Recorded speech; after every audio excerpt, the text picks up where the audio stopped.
खटमल और बेचारी जू। एक राजा के शयन कक्ष में मंद सर्पिनी नामक जू ने अपना डेरा डाला हुआ था। वो राजा के बेड की सफेद की चादरों के बीच छुप कर रहा करती थी। जब राजा रात को सो जाता तो वो चुपके से बाहर निकलती और राजा का रक्त पीकर वापस चादरों के बीच छुप जाती। राजा को अपने बेड पर जू के होने का एहसास भी नहीं था। इस तरह से जू के दिन आराम से कट रहे थे। एक दिन कहीं से अग्निमुख नामक खटमल उस शयन कक्ष में आ घुसा।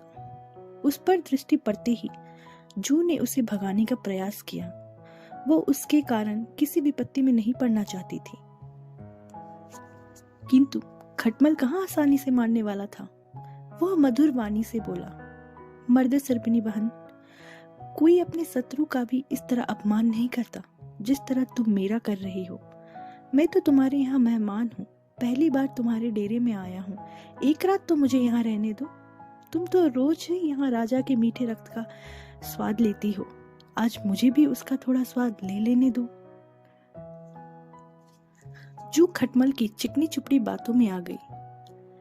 उसने उसे वहां रात भर रुकने की अनुमति तो दे दी, किंतु साथ ही उससे आग्रह करते हुए बोली, अग्निमुख, तुम यहाँ रह तो रहे हो, किंतु अपने चंचल स्वभाव पर तुम्हें नियंत्रण रखना होगा। राजा की जब गहरी नींद पड़ जाए तब मेरे रक्तपान करने के बाद तुम रक्तपान करने जाना, और ध्यान रखना कि रक्तपान करते समय राजा को कोई पीड़ा ना हो, अन्यथा हम दोनों ही मारे जाएंगे। फिर खटमल ने जू को वचन दिया कि जब तक वह राजा का रक्तपान नहीं करती वो भी नहीं करेगा और किसी भी तरह से राजा को कष्ट नहीं पहुंचाएगा। उन दोनों का वार्तालाप समाप्त ही हुआ था कि राजा अपने शयन कक्ष में आ गया और दीपक बुझाकर चादर तानकर सो गया। इधर जू राजा की नींद और गहरी होने की प्रतीक्षा कर रही थी। उधर खटमल की जीभ लोभ से तरतर हुई जा रही थी।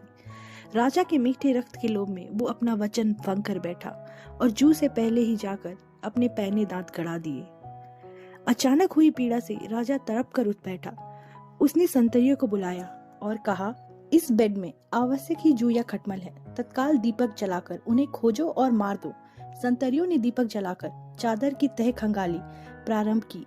जू हमेशा की तरह चादर की तह में छुपी बैठी थी। खटमल राजा को काटकर पलंग के पाए में जाकर छुप बैठा था। संतरियों की दृष्टि जू पर पड़ गई।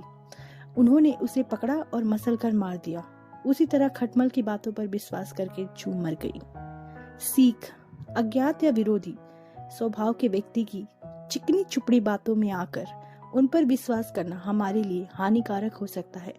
उनसे सदैव हमें सावधान रहना चाहिए। अगर आपको ये कहानी पसंद आई हो तो हमारे चैनल को लाइक, सब्सक्राइब करिए और कमेंट करना भी मत भूलिए। धन्यवाद।